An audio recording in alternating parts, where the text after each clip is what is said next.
भाई से, कैसे हैं आप? मैं बढ़िया। आप कैसे हो? और क्या चल रहा है आजकल? बस लगे हुए हैं अपने वर्क में, म्यूजिक वगैरह कर रहे हैं। अभी लॉकडाउन की परिस्थिति बनी हुई है। हम्म। काम आपको पता है सारा। हम्म। अभी पेंडिंग में चल रहा सभी, लेकिन जो ओल्ड प्रोजेक्ट थे उन पे वर्क चल रहा है अभी हमारा। जी। तो आप एक मल्टी टैलेंटेड आदमी हैं, मल्टी टैलेंटेड शख्स हैं। आप राइटर भी हैं, साथ साथ एक्टर भी हैं, म्यूजिक डायरेक्टर भी हैं। तो आपका क्या समझा जाए कि आपका मेन क्या है? ये एक्चुअली क्या है, ये वैसे तो सब पब्लिक का प्यार है जो मैं सभी में इतनी रुचियां लेने लगा, धीरे धीरे हम्म। धीरे धीरे सारे प्लेटफॉर्म करने लगा। लेकिन बेसिकली जो मेरा मेन मोटिव है, मॉडलिंग करता हूँ। हम्म। म्यूजिक डायरेक्टर का तो मैंने बाद में किया, क्योंकि आपको पता है एक नए फेस के लिए इस इंडस्ट्रीज में उतरना बहुत बड़ी बात होती है, जी। और मेहनत करके आगे बढ़ना भी बहुत बड़ी बात होती है। तो मेहनत जी। की, उसी के साथ साथ मॉडलिंग करता चला गया। फिर बीच में मुंबई में शिफ्ट रहा, वहां पर म्यूजिक का कोर्स किया। एज ए आज ऊपर वाले की कृपा से म्यूजिक डायरेक्टर भी हूँ। तो आप मुंबई, आपका कब जाना हुआ था? मुंबई में गया था तकरीबन आपके 2015 से मैं हम्म। 2018 तक मुंबई में रहा। हम्म। 2 साल। 3 साल हाँ, दो लगभग। तीन साल लगभग वहां रहा हूँ। उसके बाद अपना काशीपुर में आके स्टूडियो ओपन किया और हम्म। यहाँ वर्क करने लगा। तो मुंबई आप गए तो आपका कैसा एक्सपीरियंस रहा मुंबई? मुंबई का देखो एक्सपीरियंस कैसा सब। शहर है? शहर बहुत अच्छा है। हम्म। जैसा उसका नाम है मुंबई, उसको माया नगरी बोला जाता है, और ये हम्म। बात हकीकत है। माया नगरी मुंबई फर्स्ट बार में सभी को लात मारती है और भगाती है। हम्म। ये तो आप जानते हैं, इसको हम्म। तो आप बड़े अच्छे तरीके से समझ लें हाँ। कि मुंबई में पहली बार किसी को चांस मिलना या ब्रेक मिलना बहुत बड़ी बात है, बहुत किस्मत वाला होता है। हम्म। मुंबई का एक ड्रीम रहा है, जो भी लड़के या लड़कियां जाते हैं वहां पे काम करने के लिए, हम्म। कम से कम जब तक मुंबई उन्हें 2-3 बार चक्कर नहीं लगवाएगी, हम्म। तब तक मुंबई उन्हें एक्सेप्ट नहीं करती है, हाँ। क्योंकि उसका नाम ही माया नगरी है। तो आप मुंबई जब गए थे तो आपने किस चीज के लिए, मतलब यहाँ से क्या सोच के गए थे कि आप मेरे को क्या जाके करना है? मुंबई में मैंने पहले सोचा था कि मॉडलिंग करूंगा, लेकिन ये है ना कि मुंबई में इंसान जाता कुछ और बनने के लिए, बन कुछ और जाता है। हाँ। सपने सब हीरो बनने के लेके जाते हैं, लेकिन लास्ट में क्या होता है, आपने भी कुछ यही और सोचा ही। था? मैंने भी यही सोचा था कि मुंबई जाऊंगा, हीरो बनूंगा, अच्छा कलाकार बन जाऊंगा, लेकिन हाँ। हुआ नहीं ना ऐसा। हाँ जी। मुंबई ने मुझे कुछ और धरोहर दे दी, हम्म। संगीत दे दिया मुझे कि आपके नसीब के लिए संगीत है। लेकिन जब मैंने संगीत करना स्टार्ट किया तो उसके बीच बीच में मैंने मॉडलिंग भी करनी स्टार्ट कर दी। जी। तो आप सिंगिंग भी करते हैं? हाँ, सिंगिंग भी करता हूँ। तो आपकी जर्नी से शुरुआत करते हैं। आज से कितने साल पहले से आपकी जर्नी शुरू हुई होगी? जर्नी तो मेरी 15 साल पहले शुरू हो गई थी, लेकिन जो मुझे ब्रेक मिला था सन 2010 में मिला था। एक पंजाबी एल्बम थी, तुम तो प्यार करना, हम्म। और साथी तेरे प्यार में। हम्म। तो उससे मुझे एक जूनियर आर्टिस्ट का, मतलब पीछे साइड डांसर में ब्रेक मिला था। फिर धीरे धीरे धीरे बढ़ते चले गए। अब कब प्लेटफॉर्म आगे चलता चला गया पता नहीं चला कि हम कब आगे बढ़ते चले जा रहे आपकी जर्नी जो रही है, हैं। जी आपने बताया कि आज से 15 साल पहले शुरू किया था। जी जी। तो आज का जो टाइम चल रहा है, इस टाइम पे आप संतुष्ट हैं अपनी लाइफ से?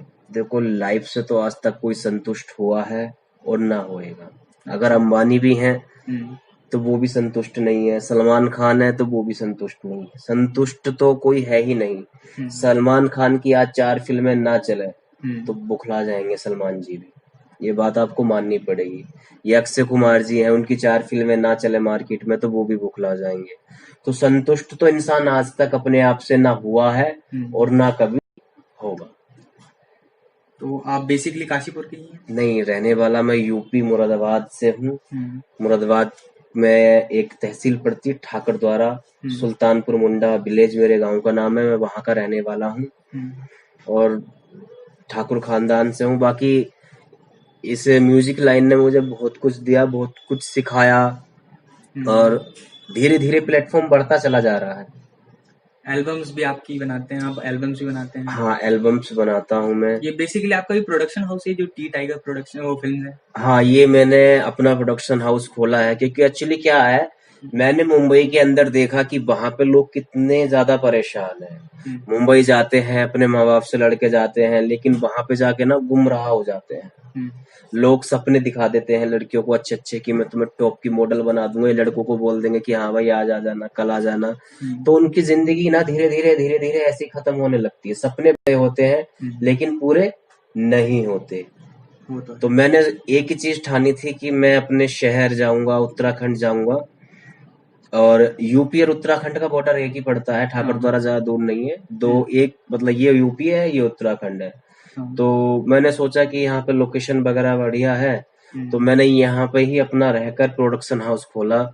और आज जितने भी न्यू कमर्स लड़के या लड़कियां हैं, हम्म, उनको हिंदी, पंजाबी, भोजपुरी या कुमाऊनी गढ़वाली हम्म, सभी लैंग्वेज में, हम्म, या टीवी सीरियल हो, आपका सॉन्ग्स हो, या फिल्म हो, हम्म। शॉर्ट फिल्म हो, उनमें मैं वर्क देता हूँ ताकि वहां जाके उनको परेशान ना होना पड़े। आपने ये माँ बाप का जिक्र किया कि हाँ, माँ बाप का सहयोग नहीं रहता, बाकी लोगों को, काफी लोगों को नहीं रहता है हाँ। जब मुंबई जाते हैं। आपको रहा सहयोग? नहीं, मेरे माँ बाप ने मुझे सपोर्ट किया था। मेरे माँ बाप ने मेरे से बोला कि बेटा जाओ, अगर तुम अच्छा कर सकते हो अपनी लाइफ के बारे में आप खुद सोच रहे हो, बहुत अच्छी बात है। हम्म, तो मम्मी पापा ने मुझे सपोर्ट किया और मैं मुंबई गया, क्योंकि माँ बाप के सपोर्ट के बगैर कुछ नहीं हो सकता। हम्म, इंसान कितना भी कुछ करने की कोशिश करेगा ना, अगर परिवार का सपोर्ट नहीं है ना तो कुछ नहीं कर सकता इंसान। हाँ, मैं ये नहीं कहता कि इस परिवार के सपोर्ट के बगैर भी लोगों ने नाम किए हैं, पर वो उनकी उनका लक है। लेकिन माँ बाप का सपोर्ट होना बहुत जरूरी है अपनी लाइफ के पीछे। क्या एज रही थी आपकी जब आपने मुंबई जाने को सोचा था? मेरी एज उस टाइम पे थी 16, मतलब 16 साल का था मैं जब मुंबई गया था। 16 साल की उम्र में आप मुंबई चले गए थे? हाँ, नहीं का 16 नहीं, हम्म, सॉरी, मैं गया था 25 साल की एज में गया था। और इस टाइम पे क्या एज रही होगी? 30 है आज मेरी। 30 साल की उम्र हो गई है आपकी। कैसा रहा मुंबई में? मुंबई का सफर मेरा अच्छा रहा। सबसे पहली बात मुंबई की मैं आपको बताऊं कि लोग मुंबई जाते हैं और फ्लैट लेते हैं, इधर उधर परेशान रहते हैं, लेकिन मेरे साथ मुंबई ने ऐसा नहीं किया था। हम्म, क्योंकि उस टाइम मैं सिंगिंग करता था, गजल सिंगर था मैं। अभी भी सिंगिंग अभी भी करता हूँ। हम्म, तो मेरे एक मित्र थे मुंबई में जो रहते हैं, वो एक सिंगर है, हम्म, अभी भी सिंगिंग करते हैं होटल में। तो मेरे से बोले कि सुमित ऐसे ऐसे है कि मैं एक प्लेटफॉर्म पे काम करता हूँ, अगर तुम करना चाहो कि आप अच्छी सिंगिंग करते हो, गजल अच्छी गाते हो, तो आप मेरे साथ चल सकते हो। तो मीरा रोड के घोड़बंदर रोड पे एक फाउंटेन होटल है, हम्म, उसमें वो सिंगिंग करते थे। तो मैंने उनके साथ जाना स्टार्ट किया। तो जो मतलब बोलते हैं ना मनी प्रॉब्लम, वहां हम्म। पे सबसे बड़ी है मनी सड़ी प्रॉब्लम। सबसे बड़ी प्रॉब्लम वही सबसे है। बड़ी प्रॉब्लम होती है मनी प्रॉब्लम। हम्म, तो वो मेरी वहां से दूर हो गई। हम्म, डेली मेरे को पैसा मिलता था, मैं सिंगिंग करता था, पैसा भी ठीक ठाक मिलता था। मतलब मैंने वहां मुंबई में गवाया नहीं, कमा कमा के लेके आया। हम्म। संगीत की नॉलेज लेके आया, म्यूजिक डायरेक्शन का कोर्स करके आया। तो वहां से बहुत कुछ सीखा। सीखने के बाद फिर मैं यहाँ पे शिफ्ट हुआ। कहाँ से किया था आपने म्यूजिक डायरेक्शन का कोर्स? मेरे एक मित्र हैं वहां पे, शशांक करके हैं, बोरोवली में, हम्म, जो म्यूजिक वगैरह सिखाते हैं। प्रकाश भाई हैं। काफी लोग हैं जिन्होंने मुझे इस प्लेटफॉर्म पे डाला। डालने के बाद में धीरे धीरे वर्क कराते रहे। फिर एक खालिद भाई हैं, मेरे गुरु अंजन हैं, अंजन जी, जिन्होंने मुझे म्यूजिक के बारे में सिखाया कि इस तरीके से ये सारे हम्म, गामा पधा निशा वगैरह ये सब चीजें उन्होंने कंप्लीट कराई थी। फिर धीरे धीरे मेरे गुरुजी हैं, हम्म, जो लास्ट में फाइनली मैंने जो कोर्स किया है म्यूजिक का, हम्म, जो मैं कंप्लीट हुआ म्यूजिक से, वो मेरे थे कपिल भाई। हम्म। जो आज भी मैं उनके लिए मतलब बहुत ज्यादा फील करता हूँ, क्योंकि वो अभी कुछ ही नेक्स्ट मंथ पहले एक्सपायर हो गए थे। अच्छा। म्यूजिक जो सिखाया था उन्होंने, जो सारी जो नॉलेज है, क्योंकि संगीत सीखना एक अलग बात है, लेकिन म्यूजिक सीखना बहुत बड़ी बात है। हम्म। तो म्यूजिक जो सिखाया था वो मेरे कपिल भाई ने ही सिखाया था मुझे, ताकि जो मैं आज म्यूजिक की इंडस्ट्रीज में आज म्यूजिक वगैरह कंपोज वगैरह कर रहा हूँ। किस टाइप की सिंगिंग आप करते हैं? सिंगिंग हरियाणवी, पंजाबी, हिंदी, भोजपुरी सभी मतलब लैंग्वेज की हम्म, सिंगिंग कर लेता हूँ। जैसे आपने बताया कि मैं गजल मुझे पसंद है, हाँ, तो आप हर टाइप के गाने गा लेते हैं? हाँ, सभी सॉन्ग कर लेता हूँ। तो मुंबई में आप कहाँ पे रहते थे? मुंबई में मैं रहता था मीरा रोड, सिल्वर पार्क, साईं मंदिर के पास में था मेरा फ्लैट। मैं वहीं हम्म, पे रहता था, वहीं से हमारी जर्नी स्टार्ट होती थी और वहीं आके खत्म होती थी। सुबह वहां कैस वहाँ पे जो फ्लैट का माहौल था, कैसा था वो आप जहाँ रहते थे? वातावरण तो अच्छा था, वहां के लड़के बढ़िया थे, क्योंकि शुरू में तो आप कहीं भी जाओ आपको दिक्कत होती ही है। हम्म, लेकिन जब आप धीरे धीरे उन लोगों में रहने लगोगे, परिचित होने लगोगे, तो फिर मैं प्रॉब्लम नहीं होता, क्योंकि सभी लोग जान जाते हैं आपको, तो हम्म। आपको दिक्कत वाली बात नहीं होती कहीं भी। तो आपके प्रोजेक्ट्स की बात करते हैं। जी, तो आज तक आपने लगभग कितने प्रोजेक्ट्स किए? प्रोजेक्ट्स मैंने कर दिए होंगे समथिंग, मार्केट में मेरे सॉन्ग और शॉर्ट फिल्में मिला के तकरीबन 200 से पौने 200 के आसपास प्रोजेक्ट है मार्केट में अभी मेरे। आपने किए हैं आज तक, हाँ, शुरुआत से आज जो तक? मैंने आज तक किए हैं। तो आप प्रोड्यूसर भी रहे हैं किसी प्रोजेक्ट्स में? हाँ, प्रोड्यूसर भी रहा हूँ, काफी सारे सॉन्ग हैं जिनमें मैंने प्रोड्यूस भी किया है, जो हम्म, आज मार्केट में लॉन्च भी हो चुके हैं हम्म। और चल भी बढ़िया रहे हैं, मतलब मार्केट में। क्या प्रोजेक्ट्स के नाम रहे हैं? प्रोजेक्ट्स मेरा है, सबसे पहले हम बात करें तो मेरे एक सॉन्ग चल रहा है बदन नशीला, हम्म, गोली चल जाएगी, सुमित ठाकुर। अब अगर आप डालोगे बदन नशीला करके हम्म, तो वो आपको यूट्यूब पे मिल जाएगा। हम्म, एक मेरा सॉन्ग है रो भी आड़दा, हम्म, पंजाबी सॉन्ग है, हम्म। सुमित ठाकुर डालेंगे आप करके यूट्यूब पे तो आपको वो मिल जाएगा। जी। अगर आप डालते हैं हट जा यार मेरे पाछे ने, पार्टी सॉन्ग है, हम्म, वो भी आपको यूट्यूब पे मिल जाएगा। हम्म, यूपी का छोरा, हम्म, सुमित ठाकुर, वो भी आपको यूट्यूब पे मिल जाएगा। हम्म, ठाकुर का छोरा, हम्म। सुमित ठाकुर, वो भी आपको यूट्यूब पे मिल जाएगा। जी। मतलब तकरीबन ऐसी बहुत सारी सॉन्ग है, लवली छोरी, हम्म, सुमित ठाकुर, ये भी आपको यूट्यूब पे मिल जाएगा। तो बहुत सारे सॉन्ग है, हिंदी है, पंजाबी है, भोजपुरी है। भोजपुरी में भी मैंने काफी वर्क किया हुआ है, जो लोगों ने काम कराया मेरे से, हाँ जी। वो मैंने काम किया। तो म्यूजिक एल्बम्स के साथ साथ आपने क्या कर रखा है? म्यूजिक के साथ साथ में म्यूजिक भी खत्म होता है, म्यूजिक भी शुरू होता है। म्यूजिक बनाता हूँ जब तक एक्टिंग कर रहा हूँ तो एक्टिंग कर रहा हूँ, वरना उसके बाद में अपना म्यूजिक बनाता हूँ। और शॉर्ट फिल्म्स वगैरह आपने हाँ, बनाई? शॉर्ट फिल्म्स काफी हैं मेरी। जो इंस्पायर मूवी है हम्म, दरिंदा बेटा है, जो आज की जनरेशन चल रही है, हम्म, उसके हिसाब से दरिंदे बेटे में हमारा दिखाया गया है कि जो बेटा होता है अपने माँ बाप की सेवा नहीं करता है, जी। तो उसके ऊपर पूरा आधारित है पूरा प्रोजेक्ट ये दरिंदा बेटा। हम्म, ये भी आपको यूट्यूब पर देखने को मिल जाएगा, मेरे नाम से आप देखेंगे तो। हम्म। दरिंदा बेटा हो गया, सोतेला बेटा हो गया, तो काफी इंस्पायर वीडियो भी हमने बनाई है यूट्यूब के लिए। बहुत सारी शॉर्ट फिल्म्स आपने हाँ, कर बहुत रखी हैं। सारी शॉर्ट फिल्में हैं। तो आपकी जो जर्नी रही है, जी, इसमें किन किन लोगों का सहयोग रहा है? इसमें इस जर्नी में मेरे बड़े भाई, जो मैंने आपको बताया है, कपिल भाई का बहुत बड़ा सहयोग था। हम्म, और मेरे माता पिता का मेरे साथ में बहुत बड़ा सहयोग हम्म, अभी भी है।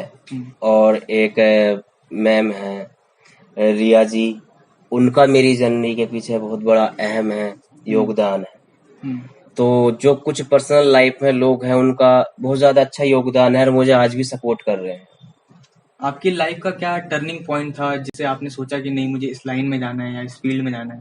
क्या टर्निंग टर्निंग पॉइंट था वो? टर्निंग पॉइंट यही था कि बचपन से मैं यही सोचता था कि यार मॉडलिंग करूं, एक्टर बनूं, एक्टिंग हम्म, करूं, कि मैं भी टीवी पे आऊंगा। हम्म, धीरे धीरे प्लेटफॉर्म बढ़ता चला गया, धीरे धीरे हम भी स्ट्रगल करते चले गए। हम्म, मैंने कभी सोचा नहीं था कि मैं अपना प्रोडक्शन हाउस खोल लूंगा, कभी नहीं सोचा था भविष्य में हम्म, कि मैं एक कंपनी का ओनर बन जाऊंगा और मेरे पास में स्टूडेंट भी रहेंगे, टीचिंग मतलब मैं म्यूजिक भी सिखाऊंगा, एक्टिंग भी सिखाऊंगा, डांसिंग का भी होगा। हम्म, तो माँ सरस्वती ने बहुत अच्छे से मुझे नवाजा और मेरा इतना बड़ा प्लेटफॉर्म कर दिया कि आप देख सकते हैं, डांसिंग का भी है, सिंगिंग का भी है, एक्टिंग का भी है, म्यूजिक का भी है। जी। तो आज सब कुछ मतलब अपने इस प्रोडक्शन हाउस में है और नए कमर्स को मैं यहाँ मौका भी देता हूँ।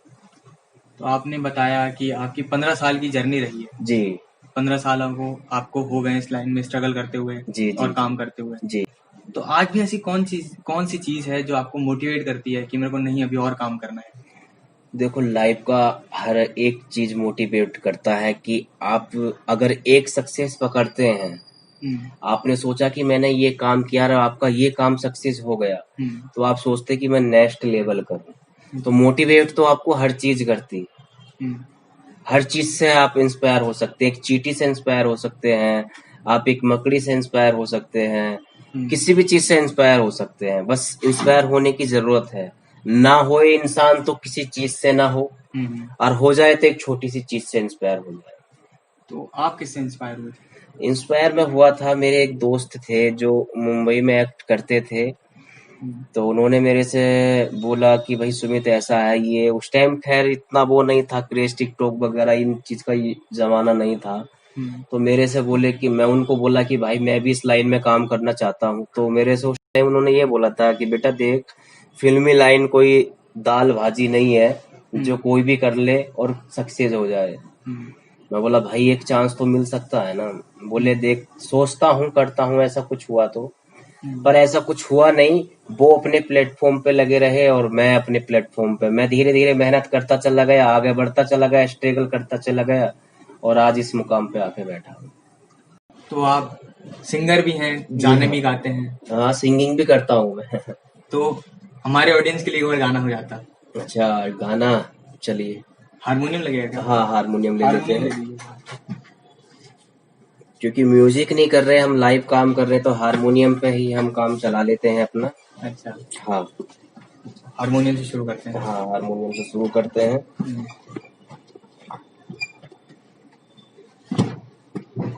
एडजस्ट कर लीजिए। हाँ हाँ, हो गया हो गया।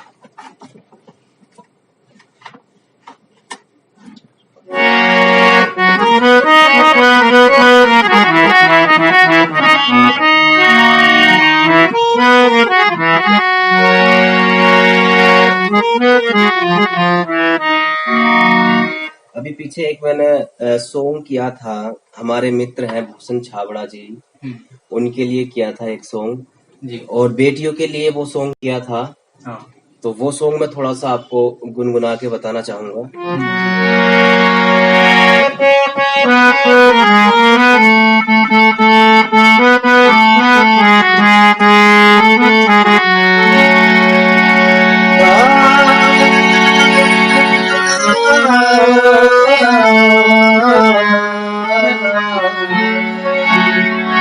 बेटों का सम्मान जगत में, बेटों का सम्मान जगत में, बेटी का सम्मान नहीं। दुनिया वालों मुझे बता दो, बेटी क्या इंसान नहीं। तो ये जो बोल है, बेटों का सम्मान जगत में, बेटी का सम्मान नहीं, और दुनिया वालों मुझे बता दो, बेटी क्या इंसान नहीं। तो बहुत ही प्यारा सॉन्ग है जो बेटी के ऊपर इंस्पायर वीडियो करके हमने बनाया है ये, और ये मार्केट में रिलीज हो गया है शायद, या अभी नहीं हुआ है। भूषण छाबड़ा जी इसको देखेंगे जैसे भी है। तो हर बेटी न होती जग में तो बेटा कहाँ से लाती, हर बेटी होती है घर की लक्ष्मी, इसे न पाना चाहते तुम। तो सबसे पहली बात यह है कि लोग, आप आज के जमाने में आपने देखा होगा कि भेदभाव रखते हैं कि यार मेरा बेटी, आपके बेटा, ये वगैरह वगैरह। तो ऐसा कुछ नहीं है यार, बेटी भी उतना ही है और बेटा भी उतना ही है। क्योंकि अगर बेटी ना होती तो इंसान बेटा कहाँ से लाता। पहले बेटी है तभी तो बेटा आया है ना, बेटी से बेटा आता है। तो मेरी आपकी पब्लिक से यही कहना है कि भाइयों, बेटी और बेटे में कभी भेदभाव ना रखें। बेटी भी वही कुछ, सब कुछ करती है जो बेटा करता है, और कभी कभी ऐसा आप देख रहे हैं कि बेटा कुछ नहीं कर पाता और बेटी बहुत कुछ करके जाती है। तो प्लीज बेटियों का सम्मान करें। तो ये सॉन्ग बहुत जल्दी मार्केट में आने वाला है, कुछ और हो जाए। हाँ,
ये सॉन्ग इसलिए गाया क्योंकि हमारे बीच अभी कुछ टाइम पहले ऋषि कपूर जी नहीं रहे थे, तो आपके इंटरव्यू के द्वारा मैंने उनका भी कुछ गुनगुना दिया। हाँ, ऋषि कपूर जी का। काफी बढ़िया आवाज है आपकी। Thank you. ये पब्लिक का प्यार है, आप लोगों का प्यार है, जो भगवान ने, सरस्वती माँ ने मुझे गला नवाजा, आप लोगों के लिए ये सब कुछ। तो आप किस सिंगर से इंस्पायर होते हैं या फिर किस सिंगर को आप अपना आइडल मानते हैं? मैं कुमार सानू जी को अपना आइडल मानता हूँ जी। क्योंकि मुझे उनके जितने भी सॉन्ग हैं आपने भी सुने होंगे। खैर आपकी न्यू जनरेशन है और न्यू जनरेशन अपनी भी है, लेकिन जो उनके सॉन्ग है उनमें एक टीस है, दर्द है। क्लासिक सॉन्ग हमेशा एवरग्रीन रहे। हाँ, एवरग्रीन रहे हैं। तो कुमार सानू जी मेरे आइडल, मतलब मानता हूँ उनको, गुरु जी भी मानता हूँ, सब कुछ मानता हूँ संगीत के मामले में। तो कुमार सानू जी को ये मैं सब कुछ समझता हूँ। वैसे अरिजीत सिंह जी भी हैं जो काफी अच्छे अच्छे सॉन्ग गाते हैं। माई रे तेरे बिन मैं तो अधूरा रहा। तो अरिजीत सिंह जी भी बहुत अच्छे सॉन्ग गाते हैं, ऐसा नहीं है, सिंगर सभी बेस्ट है, लेकिन कुछ लोग ऐसा होता है ना कि फेवरेट स्टार, जैसे कि मेरा फेवरेट स्टार सलमान खान बोलता है कोई, तो उसी प्रकार कुमार सानू जी मेरे फेवरेट मतलब मानता हूँ मैं उनको। तो जैसे कि आप कोई फिल्म देखते होंगे जी, तो फिल्म के लास्ट में लिखा आता है दी एंड। जी जी पर आपने देखा होगा फिल्म में लास्ट में हैप्पी एंडिंग होती है, मतलब सब कुछ ठीक हो जाता है। जी जी जी। जो हीरो परेशान है वो भी ठीक हो जाता है, हाँ। माँ बाप मिल जाते हैं, भाई बहन मिल जाते हैं, जो भी होता है जी तो लास्ट में हैप्पी एंडिंग होती है। जी। लेकिन लाइफ की शुरुआत तो तभी है जब वहां पे हैप्पी एंडिंग हुई है, तो असली शुरुआत तो लाइफ की तब हुई। तो मेरा मानना था कि ये चीज गलत लिख रहे हैं, वो दी एंड नहीं लिखना चाहिए उन्हें, क्योंकि वहां से तो लाइफ की उनकी शुरुआत हुई है। नहीं, हैप्पी एंडिंग और दी एंड का क्या है, जो फिल्मी दुनिया है वो आप सिर्फ एक एंटरटेनमेंट के लिए वो सिर्फ आपको दिखाते हैं। अगर सपोज दैट आप मान के चलो कि आपकी रियल लाइफ में और रियल लाइफ में बहुत बड़ा अंतर होता है। रियल लाइफ से आप इंस्पायर वाली ही चीजें देखो, जो बगैर इंस्पायर वाली चीजें वो आप मत देखो। ऐसा नहीं है कि मोटिवेशन नहीं देता फिल्म लाइन, हर तरीके की चीज बताता है, लेकिन कभी कभी क्या होता है उसकी कमियों को ज्यादा पकड़ते हैं लोग, उसकी जो अच्छाइयां होती हैं वो नहीं देखते। तो हम उस चीज को भी नोटिस करें ना, जो उस फिल्म का मैसेज था हमारे लिए। तो हैप्पी एंडिंग दिया या उन्होंने दी एंड दिया, तो उन्होंने आपको सिर्फ वो एक मैसेज दिया। उस मैसेज के तरह आपको क्या करना है, कैसे करना है, क्या इंस्पायर होना है, इससे क्या चीज अच्छी लेनी है और क्या गंदी चीजें हमें अपने दिमाग से हटानी है, तब वो उस स्टोरी का दी एंड करते हैं। पर जो मेरी इस टाइप पर राय थी कि मतलब जो दी एंड लिख रहे हैं, हाँ। मेरे को लगता था कि गलत लिख रहे हैं वो दी एंड, क्योंकि वहां से जब हैप्पी एंडिंग उनकी हो गई जी, तो वहां से उनकी लाइफ की शुरुआत हुई असली। तो फिर मैंने जब सोचा कि नहीं, जब मैं बनाऊंगा कुछ तो मैं अपने उसमें लिखता हूँ जस्ट अ बिगनिंग की, मतलब अभी तो शुरुआत हुई है। तो जैसे हमारा इंटरव्यू होता है या फिर कोई वीडियो होती है तो उसकी जब एंडिंग होती है वीडियो की या इंटरव्यू की, तो हम लिखते हैं जस्ट अ बिगनिंग, मतलब अभी तो हमारी शुरुआत हुई है। एक्चुअली क्या है, जो हमारे प्रोड्यूसर डायरेक्टर हैं, डायरेक्टर की बात करूं, जो हमारे डायरेक्टर सर हैं, और इंडस्ट्रीज की बात कर रहा हूं मैं, कि वो दी एंड क्यों लिखते हैं, क्योंकि ये रियल लाइफ तो है नहीं, ये रियल लाइफ है। तो जब किसी स्टोरी पे वर्क किया जाता है तो उसका शुरू से लेके लास्ट तक का, जहां तक वो दिखाना चाहते हैं वहां तक का पार्ट सारा शूट करके दर्शकों के बीच तक वो ला देते हैं। उसके बाद का जब उनके पास कोई प्रोजेक्ट है ही नहीं तो वो आपको क्यों बताएंगे कि टू बी कंटिन्यू या आगे की जर्नी स्टार्ट रहेगी। जैसे कि पार्ट आते हैं, गोलमाल है, गोलमाल 3 है, गोलमाल 2 है, तो वो बताते हैं ना उस चीज के बारे में कि पहला पार्ट आया, दूसरा पार्ट आया, कि अभी तो पार्टी शुरू हुई है भाई, तो अभी तो प्रोजेक्ट अभी आगे आने हैं, इसके पार्ट आने बाकी है। और जिस चीज का हैप्पी एंडिंग होगी तो उसे दी एंड लिखा जाएगा ना। तो फिर जिस चीज को फिनिश ही कर दे कि इस पे कोई प्रोजेक्ट नहीं बनना है तो वो दी एंड ही गया।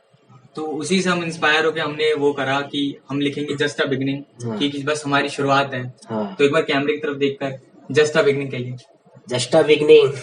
तो आज हम थे सुमित ठाकुर जी के साथ, जिनके साथ हमने इंटरव्यू किया, और बहुत अच्छे शख्स हैं ये, जो एक म्यूजिक डायरेक्टर भी हैं, सिंगर भी हैं, राइटर भी हैं, खुद गाने कंपोज भी करते हैं। तो बहुत मजा आया इनके साथ आज इंटरव्यू करके। तो चैनल को सब्सक्राइब करने के लिए कह दीजिए। सभी दर्शकों से हाथ जोड़ के ये निवेदन करता हूं कि प्लीज मेरे भाई चंदन जी और उनके बड़े भाई दीपक जी और हमारे भूषण छाबड़ा जी काफी मेहनत कर रहे हैं इस चैनल पे। जो बड़े बड़े लोग हैं या जो स्टार कास्ट हैं जो म्यूजिक से या फिल्मी दुनिया से जुड़े हुए हैं उन लोगों का इंटरव्यू ले रहे हैं। तो प्लीज इनकी मेहनत को बेकार न जाने दें। मेरे जितने भी फैंस हैं, जितने भी दोस्त हैं, इनके चैनल को लाइक करें, शेयर करें और सब्सक्राइब करना ना भूलें। और हाँ, बेल आइकन जरूर दबाएं। तो चलिए, जस्ट अ बिगनिंग। जय हिंद, जय भारत।